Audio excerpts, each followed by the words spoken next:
وہ لوگ بہت کم اسلام آباد آتی تھی اور اس کی سب سے بڑی وجہ یہ تھی کہ پھوپھو کے گھر میں ان کے لیے کمپنی نہیں تھی. جب بھی وہ لوگ یہاں آتی بوری تھی محسوس کرتی. پھوپھو کے اکلوتے اور لاڈلے سپوت سلمان آرمی میں کیپٹن کے عہدے پر فائز تھے. ایک تو ادھر ادھر کی پوسٹنگ اور دوسروں سے چھٹیاں کم ہی ملتی تھی. اس نے ساتھ ہی کئی کورسز اسٹارٹ کر رکھے تھے. سو گھر میں پھوپھو اور حسن ماموں ہی ہوتے.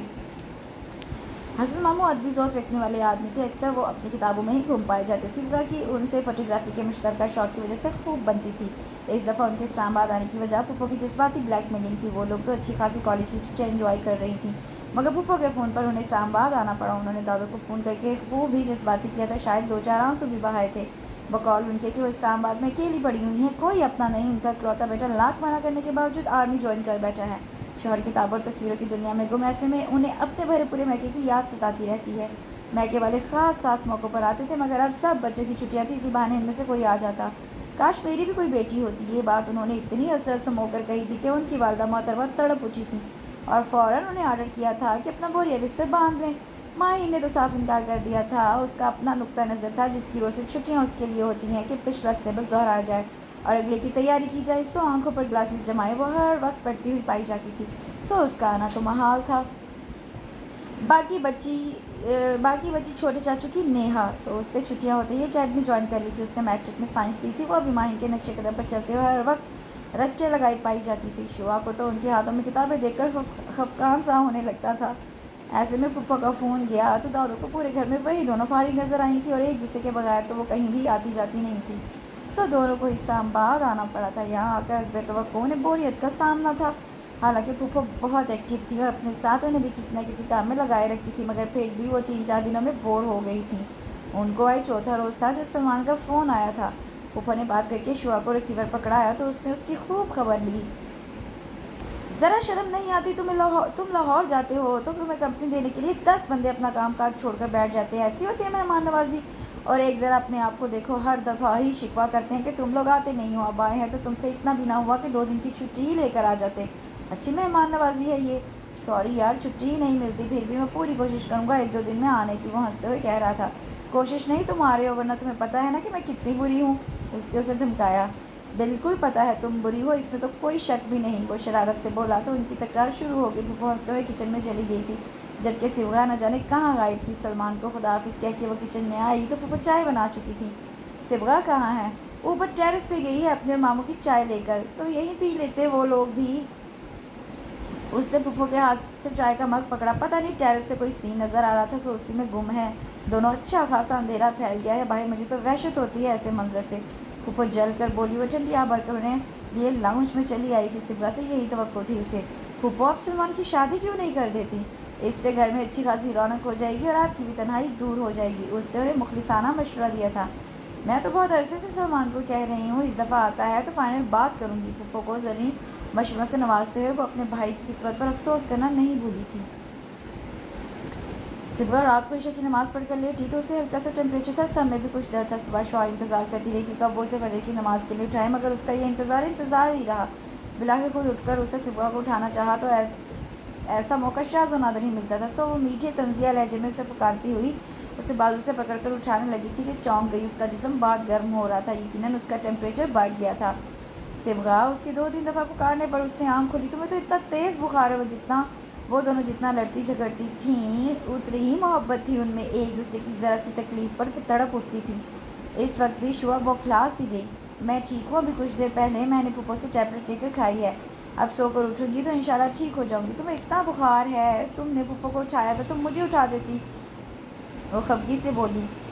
اب اتنا بھی بخار نہیں تھا. پھوپھو سے تو میں نے ٹیبلٹ لینی تھی ورنہ انہیں بھی ڈسٹرب نہ کرتی. اب تم اٹھو نماز پڑھو کہیں ٹائم نہ نکل جائے. میں اب کچھ دیر سوؤں گی. اوکے. اس نے وضو کر کے نماز پڑھی تھی. اس وقت تک سبغا سو چکی تھی. شاید یہ ٹیبلٹس کا اثر تھا. حیرت کی بات یہ تھی کہ اسے اس وقت بالکل بھی نیند نہیں آ رہی تھی. پھوپھو بھی فجر کی نماز کے بعد غالباً سو چکی تھی. پورے گھر میں اس وقت سناٹا چھایا ہوا تھا. اس کا بے ساختہ دل گھبرایا تو وہ اکیلی ہی واک کے لیے نکل آئی. ارادہ تھا کہ کچھ دیر ادھر ادھر جا کر واپس آ جائے گی مگر جب گھر سے نکلی تو پھر چلتی ہی چلی گئی. ویران سڑک پر اکیلے چلتے ہوئے اسے بہت مزہ آ رہا تھا. اچانک اس کے پاس سے 2-3 لڑکے جاگنگ کرتے ہوئے گزرے تو ان کی آوازوں سے وہ اپنے خیالوں کی دنیا سے باہر گئی. تبھی اسے احساس ہوا تھا کہ وہ کافی دور نکل آئی اور اسے احساس کے ہوتے ہی وہ فوراً واپس مڑی. راستے میں اس کے قدم اسی گھر کے آگے سست پڑنے لگے تھے اور ذہن میں سبغا کی باتیں گونجی تو تو وہ خود بخود مسکرا دی. انہیں واک کے لیے آتے پورا ہفتہ ہو گیا تھا اور صبح نے جو پہلے دن سے اس گھر کی بیل بجانے کا کام شروع کیا تھا تو پورا ہفتہ اس نے یہ فریضہ بڑی ایمانداری سے انجام دیا تھا. وہ اس گھر کو شوا کا سسرال کہتی تھی. حیرت کی بات تو یہ تھی کہ اتنے دنوں سے صبح مسلسل بیل بجا رہی تھی مگر اس کے باوجود کوئی بھی گیٹ تک نہیں آیا تھا. ہر وقت ایک خاموشی سی اس گھر پر چھائی رہتی تھی. ان دونوں کا مشترکہ خیال تھا کہ یا تو اس گھر میں لوگ ہی کم ہیں یا پھر صبح اٹھنے کے چور ہیں. وہ کہتی تھی یار شوا تمہارے سسرال والے تو مجھے بہت ہی ڈھیٹ لگتے ہیں. دل میں صبغہ کی باتیں یاد کر کے ہنستے ہوئے آگے بڑھی اور بے اختیار بیل پر ہاتھ رکھ دیا. چلو صبغہ بی تم نہیں تو کیا ہوا, ہم تمہاری ڈیوٹی انجام دے دیتے ہیں. آج وہ بڑے مزے سے کافی دیر تک بیل بجاتی رہی. اسے یقین تھا کہ روز کی طرح آج بھی کوئی نہیں اٹھے گا اور اسی یقین کا پلو تھامے وہ اطمینان سے بیل بجا کر پیچھے ہٹی. پھر روز کی طرح اس نے ایک بھرپور نظر اس گھر پر ڈالی مگر روز کی طرح اس کی نظر واپس نہیں لوٹی تھی, ایک جگہ پر تھم گئی تھی. اس کے کچھ دیر پہلے کے یقین نے اسے مسکرا کر دیکھا اور اس کے ہاتھ میں شرمندگی تھما کر خود بھاگ نکلا. اسے سمجھ میں نہیں آ رہا تھا کہ اس کے ساتھ کیا ہوا. کیا ضروری تھا کہ وہ آج اکیلی آتی اور پھر صبغہ کا کام انجام دیتی اور اس گھر کے مکین جو پورے ہفتے سے نشہ کر کے سوئے ہوئے تھے ان میں سے ایک کو آج ہی جاگنا تھا اور پھر ٹیرس پر کھڑے ہو کر آج ہی سراغ لگانا تھا کہ کون مہربان انہیں روز تنگ کرنے کا فریضہ انجام دیتا ہے. ٹیرس پر کھڑا بندہ بڑی فرصت سے بغور اسے دیکھ رہا تھا اور اس کے پاس اس کے علاوہ اور کوئی چارہ نہیں تھا کہ وہ یہاں سے کھسک لے. سو اس نے یہی کیا. تیز تیز قدموں سے چلتے ہوئے اس نے پیچھے مڑ کر ایک دفعہ بھی نہیں دیکھا. گھر پہنچنے تک وہ اس بات پر کڑتی رہی تھی کہ اس نے یہ بچکانہ حرکت کی کیوں. کیا سوچتا ہوگا وہ اس کے بارے میں, کتنی ill mannered لڑکی ہے. ساتھ ساتھ اسے صبغہ پر بھی غصہ آ رہا تھا جس نے یہ کام شروع کیا تھا. گھر پہنچی تو خلاف توقع پھپھو جاگی ہوئی تھی اور اس کے پوچھنے پر انہوں نے بتایا کہ ابھی سلمان کا فون آیا تھا, وہ آج آ رہا ہے. پھپھو کو تو اس خبر پر بہت خوش ہونا ہی تھا اور وہ بھی کچھ دیر پہلے کی بدمزگی بھلا کر بہت پرجوش ہو گئی تھی. آپ اب سوئیں گی نہیں؟ ارے بیٹا انہیں اب نیند کہاں, دیکھنا اب کچن میں گھس جائیں گی اور ہمیں اس سوکھے ناشتے پر رکھا کر اپنے لاڈلے کے لیے سارا دن مزے مزے کی ڈشز بنائیں گی جیسے وہ پورے 1 مہینے سے بھوکا ہو اور یہاں صرف کھانے کے لیے آ رہا ہو. حسن ماموں بھی اٹھ کر باہر آ گئے تھے اور شوا کے سوال کے جواب میں انہوں نے پھپھو کو چھیڑتے ہوئے کہا وہ نہ تو بھوکا ہے اور نہ صرف کھانا کھانے آ رہا ہے. مگر آپ ایک ماں کا دل نہیں سمجھیں گے, پھپھو نے جواباً کہا. بہت اچھی طرح سمجھتے ہیں اور ہمیں ایک ماں کے دل پر کوئی اعتراض بھی نہیں. ہماری تو صرف اتنی سی گزارش ہے کہ کبھی بیوی کے دل سے بھی سوچیے. ان کے لہجے میں شرارت تھی. ہاں کبھی آپ کو تو کچھ پکا کے کھلایا نہیں جیسے, وہ خفگی سے بولی. شوا ان کی نوک جھونک سے محظوظ ہوتی صبغہ کو دیکھنے چلی گئی. وہ ابھی تک سو رہی تھی. ماتھے پر ہاتھ رکھ کے اس کا بخار چیک کیا تو اسے کافی تسلی ہوئی. اس کا جسم پہلے کی طرح گرم نہیں تھا. اسے سوتا چھوڑ کر پھپھو اور ماموں کے پاس لاؤنج پر چلی آئی. وہ ناشتہ بنا رہی تھی, ماموں اخبار پڑھنے میں مصروف تھے. وہ پھپھو کے ساتھ ان کی مدد کرنے لگی. ناشتے کے بعد پھپھو نے شام کا مینیو ترتیب دیا تو اسے یقین ہو گیا تھا کہ حسن ماموں صحیح کہہ رہے ہیں. مینیو دیکھ کر کہیں سے نہیں لگ رہا تھا کہ ایک بندے کے لیے یہ سب کچھ ہے. یوں لگ رہا تھا کہ کسی بہت بڑی فیملی کی دعوت کی جا رہی ہے. پھپھو ماموں ٹھیک ہی کہہ رہے تھے, آپ صرف سلمان سے ہی محبت کرتی ہیں, ہمیں تو آپ نے اتنے مزے مزے کی چیزیں نہیں بنا کے کھلائیں. اس نے انہیں چھیڑتے ہوئے کہا. اس تانے کے لیے تمہارے ماموں ہی کافی ہیں, وہ اسے گھور کر بولی تھی. پھر بھی وہ اکیلا اتنا ڈھیر سارا کھانا کیسے کھائے گا. اس کے لیے تو ہر ڈش کا ایک چمچ ہی کافی ہوگا. یہ صرف اس کے لیے نہیں تم لوگوں کے لیے بھی ہے, اور وہ اکیلا نہیں ہوگا, حیدر بھی آ جائے گا. ویسے بھی کتنے دن ہو گئے ہیں اسے چکر لگائے ہوئے. یہ کون ذات شریف ہیں؟ حیدر سلمان کے بچپن کا دوست ہے, بہت ہی محبت ہے دونوں میں. ان دونوں کی اسکولنگ ساتھ ہی ہوئی تھی, کالج میں بھی ایک ساتھ گئے. پھر سلمان اپنے انٹرسٹ کی وجہ سے آرمی میں چل گیا اور حیدر نے MBA کے بعد اپنا بزنس سیٹ کر لیا. حالانکہ آرمی میں تو اسے جانا چاہیے تھا, اس کے بابا آرمی میں تھے. اسی لین میں کچھ فاصلے پر اس کا گھر ہے. سلمان کے جانے کے بعد بھی اکثر آتا جاتا رہتا ہے حال احوال پوچھنے. اس پر کافی دن ہو گئے اسے چکر لگائے ہوئے, پتہ نہیں کیوں آیا نہیں. میں ابھی فون کرتی ہوں اسے. ویسے تو سلمان نے بتا دیا ہوگا اسے اپنے آنے کا, یہاں ہمیں بتانے سے پہلے وہ اسے فون کر کے بتا دیتا ہے. پھپھو اسے جس شخصیت سے متعلق بتا رہی تھی اسے بھلا اس میں کیا دلچسپی ہو سکتی تھی. سب بے دلی سے سنتے ہوئے چکن کڑھائی کے لیے مسالہ تیار کرنے لگی تھی. حیدر سلمان سے زیادہ میرا خیال رکھتا ہے, وہ بہت کیئرنگ ہے, اور کچھ اس کی مجھ سے زیادہ وابستگی اس لیے ہے کہ اس کی مدر کی اس کے بچپن میں ہی ڈیتھ ہو گئی تھی. تب سے وہ بہت حساس ہو گیا ہے. مجتبیٰ بھائی نے دوسری شادی بھی نہیں کی تھی. بچپن میں وہ سارا دن گھر میں اکیلا ہوتا تھا, اس لیے میں اسے یہیں لے آتی تھی. کئی بار تو وہ سلمان کے ساتھ ہی رات کو یہیں سو جاتا تھا. اب تو اپنے بزنس کی مصروفیت کی اور کچھ سلمان کے جانے کی وجہ سے کم ہی آتا ہے, مگر پھر بھی ہفتے میں 2-3 چکر تو لگا ہی لیتا ہے. حیدر کی ذات میں دلچسپی نہ ہونے کے باوجود اسے اس کی مدر کی ڈیتھ کا سن کر بہت دکھ ہوا تھا. اسی دوران صبغہ بھی اٹھ کر آ گئی تھی۔ اس کے اصرار کے باوجود شوا نے اسے کچن میں گھسنے نہیں دیا۔ وہ برے برے منہ بناتی لاؤنج میں بیٹھ کے ٹی وی دیکھنے لگی۔ کوکنگ سے کافی حد تک فارغ ہو کر وہ اور پھپھو ابھی لاؤنج میں آ کر بیٹھی تھی کہ سلمان کی آمد ہو گئی۔ اور سناؤ کزنز، دیکھا کیسا باعہد بندہ ہوں، تم لوگوں نے کہا اور فوراً چلا آیا۔ سنائیں گے، بہت کچھ سنائیں گے، ذرا بیٹھو تو صحیح، صبغہ شوخی سے بولی۔ بائی دا وے، تم لوگوں کی آمد سے میرے پیارے شہر پر کوئی آفت تو نہیں ٹوٹی نا؟ ابھی تک تو نہیں ٹوٹی۔ ہم نے سوچا ایک دفعہ تم بھی آ جاؤ، پھر اکٹھے ہی نپٹیں گے، تم سے بھی اور تمہارے اس روکھے بھیکے شہر سے بھی۔ ان لوگوں کی تکرار اور باتیں جو ایک دفعہ شروع ہوئی تو پھر انہیں وقت گزرنے کا پتہ بھی نہیں چلا۔ پھپھو کچن میں جا کر کام سمیٹنے لگی تھی، جبکہ وہ بڑی دلچسپی سے سلمان سے آرمی والوں کی اوٹ پٹانگ باتیں سننے میں لگی تھی۔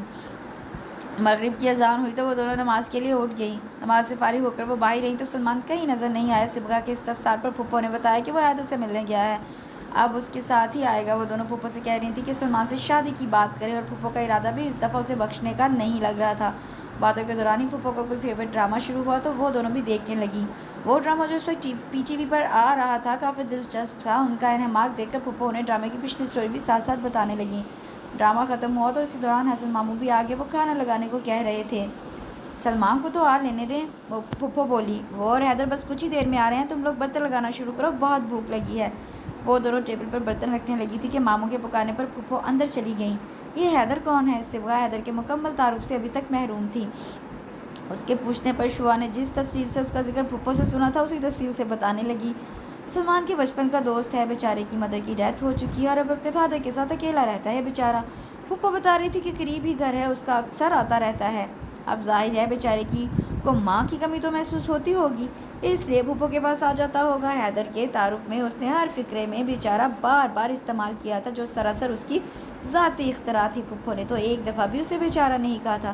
صبغہ کو بیچارے حیدر مجتبیٰ کے مکمل تعارف سے فیض یاب کر کے جب وہ کچن سے دوسرے برتن لانے کے لیے مڑی تو گویا جم سی گئی۔ سلمان اپنے اسی بیچارے دوست کے ساتھ سامنے کھڑا تھا۔ صبغہ خامخواہ شرمندہ ہونے لگی تھی کیونکہ اسے اندازہ ہو گیا تھا بیچارے کی تکرار وہ دونوں بھی سن چکے ہیں۔ اس نے شوا کی طرف دیکھا تو وہ بت کی طرح ساکت تھی۔ زمین میں گڑ جانا، چلو بھر پانی میں ڈوب مرنا قسم کے سارے محاورے سے شدت سے یاد آ رہے تھے، مگر اس وقت وہ کوئی بھی اپنے اوپر اپلائی نہیں کر سکتی تھی کیونکہ یہ اس کے بس میں نہیں تھا۔ اس کے اس قدر ششدر رہ جانے کی وجہ کچھ دیر قبل کی ہوئی بکواس نہیں تھی، بلکہ سلمان کے ساتھ کھڑے شخص کو ابھی صبح ہی تو بڑی بھرپور قسم کی سچویشن میں دیکھ چکی تھی۔ اسے سمجھ میں نہیں آ رہا تھا کہ اسے اس وقت کیا کرنا چاہیے۔ اسی دوران پھپھو باہر آئی تو اس کی مشکل آسان ہوئی تھی۔ وہ جھپاک سے کچن میں گھس گئی جبکہ صبغہ باہر ہی کھڑی تھی۔ اب وہ باہر نہیں جانا چاہتی تھی مگر صبغہ نے آ کر اسے کھانا لگانے کا کہا اور خود بھی کچن سے برتن اٹھا کر باہر نکلی تو اسے بھی مجبوراً نکلنا پڑا۔ پھپھو اسی لڑکے سے اتنے دن کی غیر حاضری کا گلہ کر رہی تھیں۔ آنی یقین کرے پورے ہفتے سے بخار تھا، کچھ کام اتنا بڑھ گیا ہے کہ ساری ساری رات جاگ کے پیپر ورک کرنا پڑتا ہے۔ بابا بھی گاؤں گئے ہوئے ہیں، ساری رات جاگنے کے بعد صبح کہیں سونے لگتا ہوں تو بیل بجنے لگتی ہے۔ اسے نئی عادت پڑ گئی ہے خواہ مخواہ بجنے کی۔ اب اسلم تو بابا کے ساتھ گیا ہوا ہے، سو گیٹ کھولنا بھی میری مجبوری ٹھہری۔ جب تک میری نیند ٹوٹتی تب تک بیل بجانے والا بھاگ چکا ہوتا ہے۔ وہ اور بھی کچھ کہہ رہا تھا مگر پھپھو اس کے بخار کا سن کر اس پہ بگڑنے لگی۔ اس نے انہیں اطلاع کیوں نہیں دی؟ سلمان کی اس پر نظر پڑی تو وہ ان دونوں کا آپس میں تعارف کروانے لگا۔ صبغہ غالباً متعارف ہو چکی تھی، اسے اس کی طرف دیکھتے ہوئے ڈر سا لگ رہا تھا۔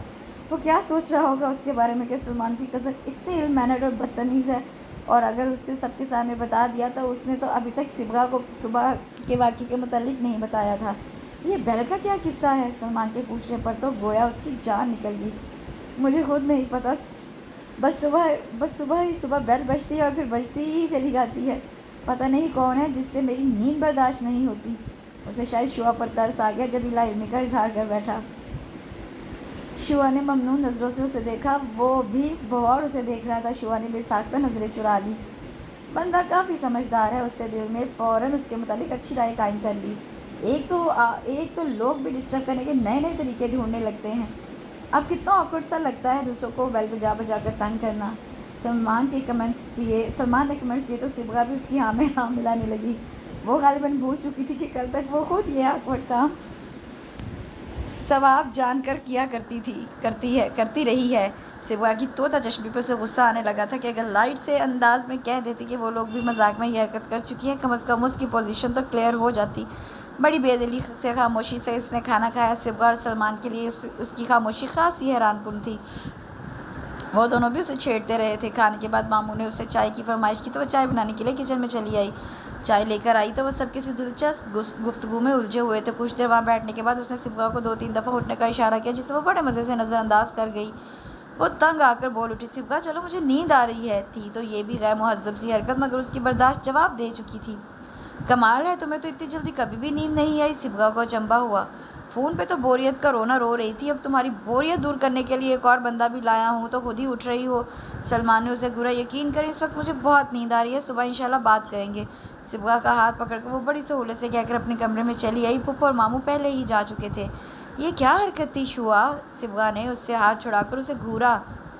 کون سی حرکت؟ وہ معصومیت سے بولی تو سبغا تپ گئی۔ اب اتنی انجان بھی نہ بنو، آئی ایم شیور تمہیں ذرا بھی نیند نہیں آ رہی، پھر اس جھوٹ کی وجہ؟ سبغا کے کہنے پہ اسے صبح والا قصہ سنانا پڑا تھا۔ ساری بات سن کر وہ خفگی سے بولی، تم مجھے اب بتا رہی ہو؟ صبح سے موقع ہی نہیں ملا۔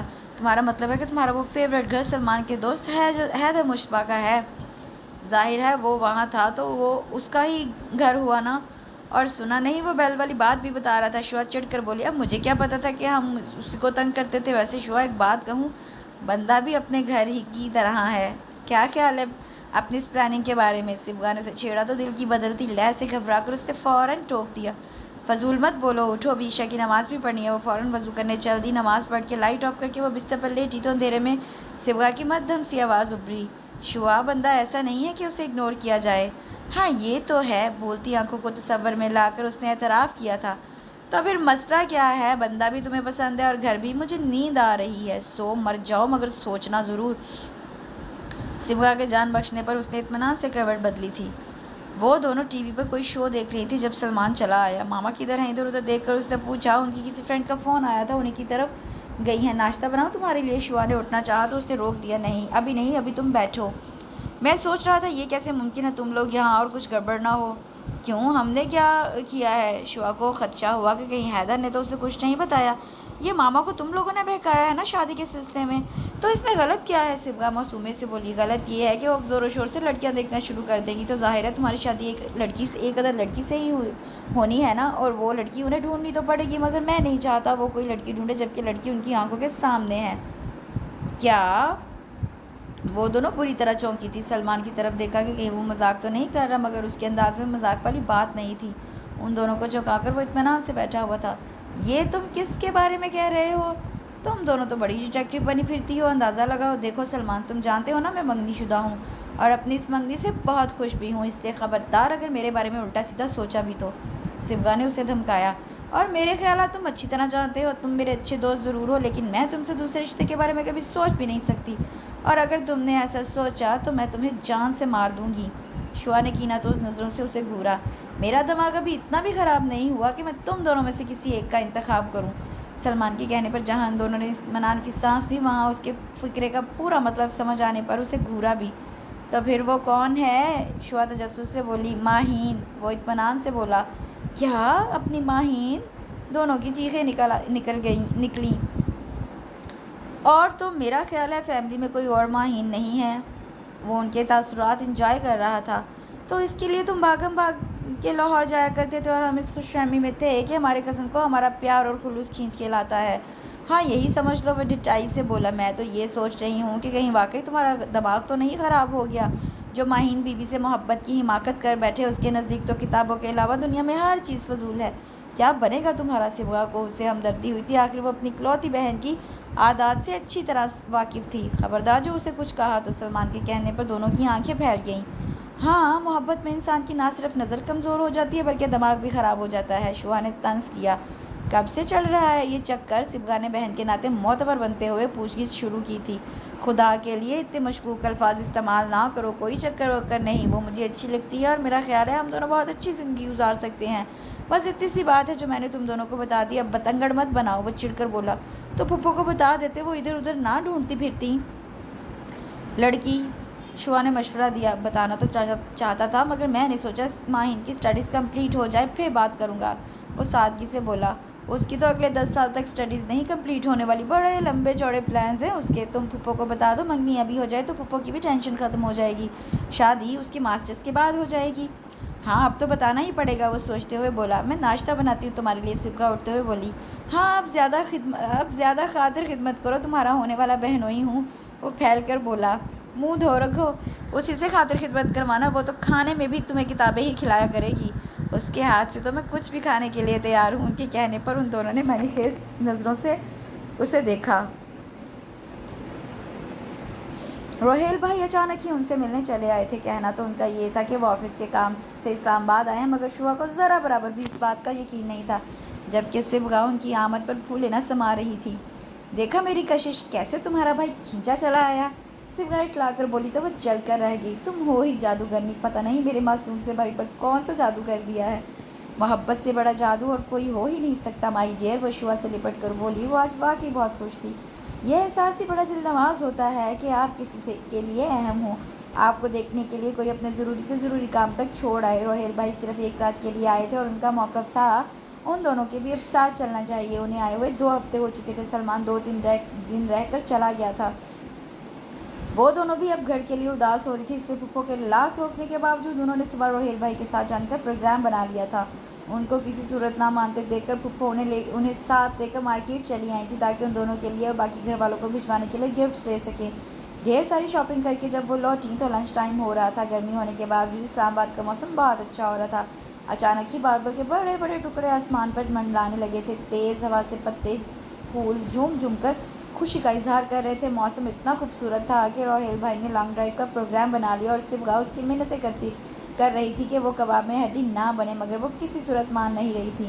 دیکھو ایسا موقع کبھی کبھی تو ملتا ہے، اور وہ بھی اس غضب کے موسم میں۔ کیا ہے اگر تم نہ جاؤ تو؟ ایمی میں کیوں نہ جاؤں، میرا دل نہیں چاہتا موسم انجوائے کرنے کو۔ دیکھو اگر آج تم میری بات مان لو تو میں وعدہ کرتی ہوں جب تمہاری منگنی ہوگی تو میں تمہیں ایسے مواقع ضرور فراہم کروں گی۔ صبح کے ملتجی انداز میں کہنے پر اس نے اس پر احسان کرتے ہوئے کہا، چلو کیا یاد کرو گی، کیسی اچھی نند سے پالا پڑا ہے۔ پھر اسے یوں ہی بیٹھا دیکھ کر روہیل بھائی نے پوچھا، تم نہیں جا رہی؟ میرے سر میں درد ہے، چلو تم آرام کرو، ہم لوگ بھی نہیں جاتے پھر۔ آخر اکلوتی لاڈلی بہن کا اتنا خیال تو تھا انہیں بھائی کی محبت پر نازا ہوتے ہوئے وہ فوراً بولی، نہیں آپ لوگ جائیں، صبح کو کچھ چیزیں لینی ہیں اپنے اور میرے لیے۔ مگر ابھی تو تم لوگ شاپنگ کر کے آ رہی ہو، ان کی حیرانی بجا تھی۔ کچھ چیزیں بھول گئے تھے، گھر آ کر یاد آئی ہیں۔ اوکے آؤ صبح، میں گاڑی نکالتا ہوں۔ تھینکس۔ ان کے نکلتے ہی صبح نے پیار سے اپنی دوست کو دیکھا، ٹھیک ہے لیکن آتے ہوئے میرے لیے آئس کریم ضرور لے کر آنا، اور ہاں وہ جوتا جو میں نے پہن کر دیکھا تھا مگر لیا نہیں، اب میں سوچ رہی ہوں کافی اچھا تھا، وہ بھی لے آنا، اور ہاں اپنے پیسوں سے لانا، خبردار جو میرے بھائی کی جیب ڈھیلی کروائی، میں پوچھ لوں گی ان سے۔ اچھا، صبح مرے انداز میں بولی تو شوا اس کی انداز پر ہنستی ہوئی کمرے میں چلی گئی۔ 3 گھنٹے کی بھرپور نیند لے کر وہ اٹھی۔ صبح اور روہیل بھائی ابھی تک نہیں آئے تھے، پھپھو کچن میں تھی، اسے آتا دیکھ کر وہ چائے بنانے لگی تھی۔ چائے کے مگ پکڑ کر جب وہ اور پھپھو لان میں آئی تو شام ہو رہی تھی اور موسم بھی بہت خوبصورت ہو رہا تھا۔ پھپھو سے ڈھیروں باتیں کرتے ہوئے اس نے بہت مزے سے چائے پی تھی۔ پھپھو ان دونوں کے جانے سے بہت افسردہ تھی، اتنے دن سے گھر میں رونق تھی، اب پھر وہی سناٹا بولنے لگے گا۔ پتہ نہیں کون سے لوگ بیٹیوں کو بوجھ کہتے ہیں، میری اور تمہارے ماموں کی تو شدید خواہش تھی بیٹی کے لیے، بس اللہ کی مرضی ہی نہیں تھی۔ پھپھو کو افسردہ دیکھ کر شوا نے انہیں بہلاتے ہوئے کہا، بس کچھ ہی عرصے کی بات ہے، پھر سلمان کی شادی ہو جائے گی تو آپ کی یہ کمی بھی پوری ہو جائے گی۔ ہاں یہ تو ہے، اور پھر جب سے سلمان نے ماہین کے لیے کہا ہے میں تو بےتاب ہو رہی ہوں کہ کب ماہین کو اس گھر میں لے آؤں۔ مجھے یقین ہے وقار بھائی انکار نہیں کریں گے اور سبرینا بھابھی تو بہت خوش ہوں گی، 2 ہی تو بیٹیاں ہیں ان کی اور دونوں ہی اپنوں میں جائیں گی، ان سے بڑھ کر ان کے لیے کیا تمانیت اور کیا ہوگی۔ صبح تو ان کی آنکھوں کے سامنے رہے گی اور راہیل کی صورت میں ان کی بیٹے کی کمی بھی پوری ہو جائے گی۔ ہاں یہ تو ہے، شوا نے ان سے اتفاق کیا۔ میکے کے ذکر پر پھپھو جو شروع ہوئی تو پھر باتوں کا سلسلہ کہاں سے کہاں جا نکلا تھا۔ انہی باتوں کے دوران وہ شوا سے بولی، مجھے مجتبیٰ بھائی کی طرف جانا تھا، اصل میں 3-4 دن ہو گئے انہیں گاؤں سے آئے ہوئے اور ان کی طبیعت بھی کچھ خراب ہے، پرسوں تمہارے ماموں گئے ہوئے تھے ان کی طرف، وہ ہی آ کر بتا رہے تھے، اگر تم چلو تو ابھی ہو آتے ہیں، ویسے بھی صبح اور راہیل تو پتہ نہیں کب تک آئیں گے۔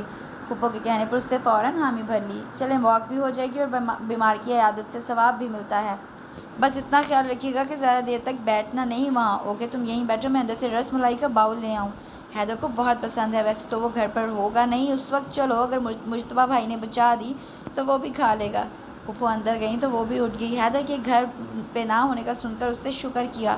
سلمان جب یہاں تھا تو اکثر اس سے سامنا ہو رہا تھا، گو کہ اس نے کبھی بھی اسے کچھ جتایا نہیں تھا، مگر پھر بھی اسے خواہ اس کی موجودگی میں شرمندگی ہوتی رہتی تھی۔ پھپھو رس ملائی کا باؤل لے کر آئیں تو وہ ان کے ہمراہ اس گھر میں چلی آئیں جس نے اسے پہلی نظر میں ہی مسحور کر دیا تھا۔ وہ گھر باہر سے جتنا خوبصورت تھا، اندر سے اس سے بھی کہیں زیادہ تھا۔ لاؤنج تک جاتے ہوئے اس کی نظریں بار بار ادھر ادھر بھٹک رہی تھیں۔ گھر کے انٹیریئر کو دیکھ کر اس کی نظروں میں بے پناہ ستائش امڑ آئی تھی۔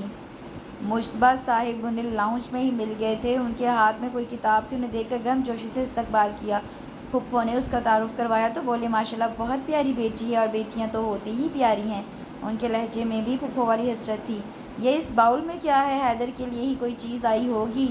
رس ملائی ہے آپ دونوں کے لیے، پھپھو نے سیاستدانوں والا جواب دیا تو وہ ہنس دیا، پھر اپنے کسی ملازم کو آواز دینے لگے، مگر وہ پتہ نہیں کہاں تھا جو ان کے اتنے پکارنے پر بھی نہیں آیا تھا۔ البتہ حیدر چلا آیا۔ اسے دیکھ کر وہ جو بڑی ریلیکس ہو کر بیٹھی تھی ایک دم سیدھی ہو گئی۔ السلام علیکم۔ وعلیکم السلام، میں تو سوچ رہی تھی کہ تم آفس میں ہوگے، پھپھو بولی تو وہ ان کے پاس ہی بیٹھ گیا۔ بس دیکھ لیں، میرے دل نے کہا آج آپ آنے والی ہیں اس لیے جلدی آ گیا۔ شوا آپ کیسی ہیں؟ پھپھو کو جواب دیتے ہوئے اس نے اس سے پوچھا تو وہ مسکرا کر اتنا ہی کہہ سکی، ٹھیک ہوں۔ رحیم کو کیوں آوازیں دے رہے تھے آپ؟ یار چائے بنوانے کے لیے؟ وہ تو کہیں گیا ہے، چلے میں بنا دیتا ہوں۔ اس سے پہلے کہ وہ اٹھتا انہوں نے اسے روک دیا۔ شوا پہلی دفعہ ہمارے گھر آئی ہے اور میں اسے چائے پلانا چاہتا ہوں۔ جوشاندہ نہیں بابا، یہی جوشاندہ آپ اکثر و بیشتر بہت محنت کر کے بنواتے ہیں، وہ خفگی سے بولا۔ یار اس وقت تو مجبوری ہوتی ہے، کاش تمہاری جگہ اللہ نے مجھے ایک پیاری اور سگر سی بیٹی دی ہوتی۔ انہوں نے اسے چھیڑا تو وہ انہی کے انداز میں بولا، تو آپ دوسرا طریقہ اپنائیں، اپنے اس قابل اور ہونہار بیٹی کی شادی کر دیں، فری میں بیٹی مل جائے گی آپ کو۔ شرم کرو، خود اپنے منہ سے شادی کے لیے کہہ رہے ہو، تو جب آپ کو خیال نہیں آتا تو میں کیا کروں پھر؟ ہاں اگر آپ کو یہ منظور نہیں تو دوسرا آپشن حاضر ہے، آپ میری ممی کو لے آئیں۔ جنت سے؟ نہیں یار، وہ وہاں بہت خوش ہوگی، یہاں آ کر تو تمہیں دیکھ کر اس کا بی پی بھی نارمل نہیں ہوگا، اس کو وہیں رہنے دو، ہم پہلے والے مشورے پر غور کرتے ہیں۔ اس کی بات کو انہوں نے اس مہارت سے موڑا کہ وہ جھنجھلا گیا۔ چائے تو وہیں رہ گئی، شوا بنا لیتی ہے، ویسے بھی شوا بہت اچھی چائے بناتی ہے۔ پھپھو نے یہ کہہ کر ان دونوں باپ بیٹی کی تکرار کو ختم کیا۔ مگر شوا کیا سوچے گی؟ وہ پہلی دفعہ آئی ہے اور ہم اس سے کام کروا رہے ہیں۔ وہ راضی نہیں ہوئے۔ ڈونٹ وری انکل، میں ایسا ویسا کچھ نہیں سوچوں گی، آپ بتائیں کچن کدھر ہے؟ وہ فوراً اٹھ کھڑی ہوئی تو اشارے سے انہیں کچن کا بتایا۔ وہ اس طرف چلی آئی۔ دودھ تو فریج سے مل گیا تھا، مگر وہ 2-3 کیبنٹ دیکھنے کے باوجود اسے نہ تو پتی ملی نہ ہی چینی۔ اب کیا کروں؟ وہ کچھ دیر اسی طرح کھڑی رہی، پھر اس سے پہلے کہ باہر جا کر ان سے پتی اور چینی کا پوچھتی وہ کچن میں چلا آیا۔ شیلف پر دودھ دیکھ کر اس نے کوئی کیبنٹ کھولا اور پتی اور چینی اس کے سامنے نکال کر رکھ دی اور شوا پر ایک نظر ڈال کر باہر نکل گیا، اور شوا گہری سانس لے کر چائے بنانے لگی۔ جب وہ چائے لے کر باہر آئی تو ان کا ملازم آ چکا تھا۔ وہ فوراً کچن میں چلا گیا اور کچھ ہی دیر بعد ڈھیروں ریفریشمنٹ کے ساتھ باہر نکلا۔ اس دوران پھپھو انکل سے سلمان اور ماہین کے رشتے کے بارے میں ڈسکس کرتی رہی تھیں۔ شوا نے چائے انہیں دی تو ایک سپ لے کر فوراً اس کی تعریفوں کے پل باندھنے لگے، جبکہ شوا ان کی اتنی ڈھیر ساری تعریفوں پہ شرمندہ ہو رہی تھی۔ بیٹا مجھے چائے بہت پسند ہے، اور حیدر کی ممی بہت زبردست چائے بناتی تھی، بالکل تمہاری طرح کی۔ اب تو عرصے سے کبھی اپنے اور کبھی رحیم اور حیدر کے ہاتھ کی چائے پی کر آج یہ چائے پی تو اس کا ذائقہ ہی الگ محسوس ہو رہا ہے۔ انہوں نے بہت سہولت اور بے تکلفی سے اسے اپنے ساتھ گفتگو میں شامل کیا۔ بڑے غیر محسوس انداز میں وہ تھوڑی ہی دیر میں ان سے بے تکلف ہو گئی، اور اس کا سارا کریڈٹ یقیناً انہیں ہی جاتا تھا۔ وہ اس سے مختلف موضوعات پر چھوٹی چھوٹی باتیں کرتے رہے، اس کی دلچسپیاں جانتے رہے۔ حیدر وہاں نہیں تھا، اس لیے وہ بڑی سہولت سے ان سے باتیں کر رہی تھی۔ انکل آپ کا گھر بہت خوبصورت ہے، اس کے لہجے میں بے پناہ ستائش تھی۔ بھئی اس کا سارا کریڈٹ تو حیدر کو جاتا ہے، وہ بھی طرح طرح کے تجربات کرتا رہتا ہے، تم اس کے سامنے تعریف کرنا وہ بہت خوش ہوگا۔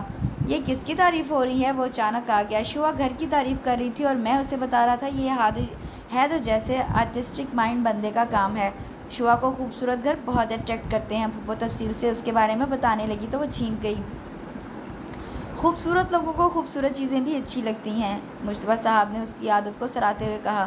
شوا پلیز ایک کپ چائے بنا دیں، وہ اس سے مخاطب ہوا تو وہ ٹیبل پر رکھے چائے کے فلاسک کی طرف متوجہ ہو گئی۔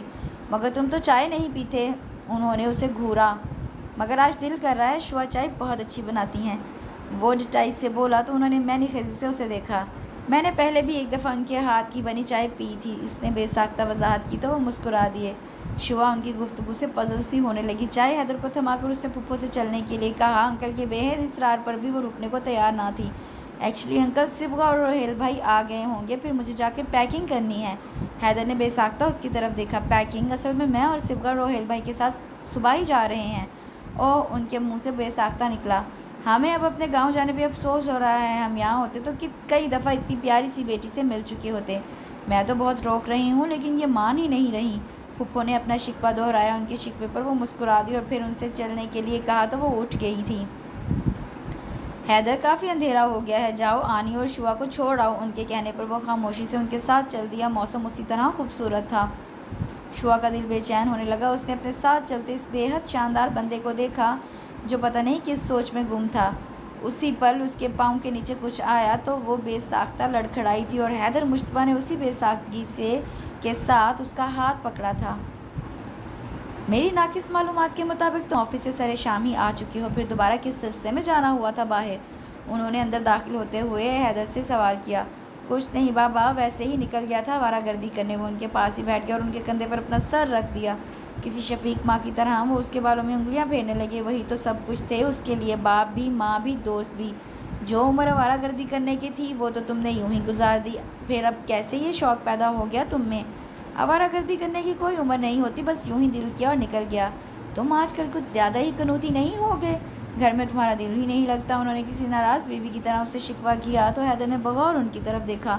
ان کی نگاہیں اس وقت ٹی وی پر تھیں، مگر حیدر جانتا تھا وہ اسی کی طرف متوجہ ہیں، اس لیے کہ آپ بہت بدل گئے ہیں۔ اس نے جواباً شکوہ کیا تو انہوں نے چونک کر اسے دیکھا تھا۔ مثلاً کیسے؟ پہلے آپ کو اینجلینا جولی پسند تھی اور اب آپ نکول کڈمین کو دیکھنے لگے ہیں۔ بات بات پر مجھے پھوہڑ کہتے ہیں اور میرا ذرا بھی خیال نہیں رکھتے۔ میں صرف اس وقت نکول کڈمین کو دیکھ رہا ہوں۔ پسند میری بار بار نہیں بدلتی اور پھوہڑ تو تم سدا کے ہو۔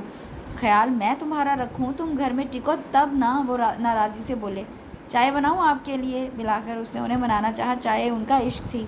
رہنے دو، مجھے نہیں جوشاندہ پینا۔ پہلے بھی تو آپ اسی طرح کی چائے پیتے تھے۔ وہ چڑھ کر بولا۔ شوا بھی اچھی چائے بناتی ہے، بالکل تمہاری ممی کی طرح۔ تو پھر میں کیا کروں؟ دن میں 20 دفعہ وہ چائے پیتے تھے اور اتنی مرتبہ اسے یہ فقرہ سننے کو ملتا تھا۔ اب تو وہ زچ ہونے لگا۔ میں آج حسن اور عائشہ بھابھی کی طرف گیا تھا۔ اچھا، پھر؟ اسے دلچسپی ظاہر کرنے پڑی۔ اگلے ہفتے وہ سلمان کی منگنی کا پروگرام رکھ رہے ہیں، تم چکر لگا لینا ان کی طرف۔ یہ تو بہت اچھی بات ہے، میں صبح ہی ان کی طرف چلا جاؤں گا۔ وہ خوشی سے بولا۔ حیدر تمہیں نہیں لگتا اب تمہاری بھی شادی ہو جانی چاہیے؟ بہت سالوں تک تنہائی کی سزا کاٹی ہے، اب اس گھر میں کوئی تو دھنک رنگ آنچل لہرانا چاہیے، چوڑیوں کے کھنکنے کی آواز آنی چاہیے۔ بہت تھوڑی زندگی رہ گئی ہے، اب تو اس سزا کو ختم ہو جانا چاہیے۔ اب تو حق بنتا ہے یار کوئی خوشی دیکھنے کا۔ ان کے لہجے میں یاسیت تھی۔ حیدر کے دل کو کچھ ہوا۔ میں نے کبھی آپ کی بات ٹالی ہے؟ آپ جب کہیں گے، جیسے کہیں گے، جو بھی کہیں گے، میں اس سب کے لیے تیار ہوں۔ سچ کہہ رہے ہو؟ وہ بے یقین ہوئے۔ آپ کو یقین کیوں نہیں آ رہا؟ آج سے پہلے میں نے کبھی آپ کی کوئی بات ٹالی ہے؟ آج پتہ ہے کیا ہوا؟ جب میں حسن کی طرف گیا تو وہ دونوں بھی یہی کہہ رہے تھے کہ اب حیدر کی شادی ہو جانی چاہیے۔ چاہتا تو میں بھی یہی تھا، مگر تم جانتے ہو لڑکی ڈھونڈنا سب سے مشکل مرحلہ ہوتا ہے اور یہ کام صرف عورتیں ہی بہتر طریقے سے کر سکتی ہیں۔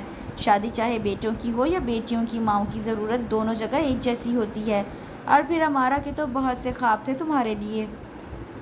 تم چھوٹے سے تھے تبھی اس نے مجھے اپنی بہو کی خصوصیات گنوانا شروع کر دی تھی اور ان کو سن کر میں ہمیشہ اس کا مذاق اڑاتا تھا کہ ایسی بہو کے لیے تمہیں اللہ تعالیٰ سے اسپیشل دعا کر کے اس سے منگوانا ہوگا۔ وہ کچھ یاد کر کے مسکرا دیا۔ حیدر بڑی دلچسپی سے ان کی بات سن رہا تھا۔ اس کو گھر میں گھر رکھنے کے لیے کسی سلجھی ہوئی بچی کی اس گھر کو گھر رکھنے کے لیے کسی سلجھی ہوئی بچی کی ضرورت ہے اور میں ایسی لڑکی خود نہیں ڈھونڈ سکتا، اور ویسے بھی میری یہ عمر لڑکی ڈھونڈنے کی نہیں ہے، اور نہ ہی تم سے اتنا ہوا کہ تم خود ہی کوئی لڑکی میرے سامنے لا کر میری مشکل آسان کر دو۔ ان کی شگفتگی سے کہنے پر حیدر کی آنکھوں میں ایک شبی لہر آئی۔ خیر ہوا یہ ہے کہ میں نے یہ کام عائشہ بھابھی کے سپرد کر دیا۔ ان کا ہلکا احباب بہت وسیع اور مزے کی بات سنو، انہوں نے فوراً تمہارے لیے ایک لڑکی کا نام لے دیا۔ مجھے ان کی پسند پر پورا بھروسہ تھا اور تمہاری سعادت مندی پر بھی، اس لیے میں نے بھی ہاں کر دی۔ عائشہ بھابھی نے اس لڑکی کے گھر فون کر کے اس سلسلے میں بات کی تو انہوں نے ہمیں آنے کی دعوت دی ہے۔ میں سوچ رہا تھا سلمان کی منگنی سے نپٹ کر سب سے پہلے یہی کام کریں گے، کیوں کیا خیال ہے؟ جیسے آپ کی مرضی، وہ بے دلی سے بولا۔ انہوں نے اس کی بے دلی پوری طرح محسوس کی تھی جبھی مسکرا کر بولے،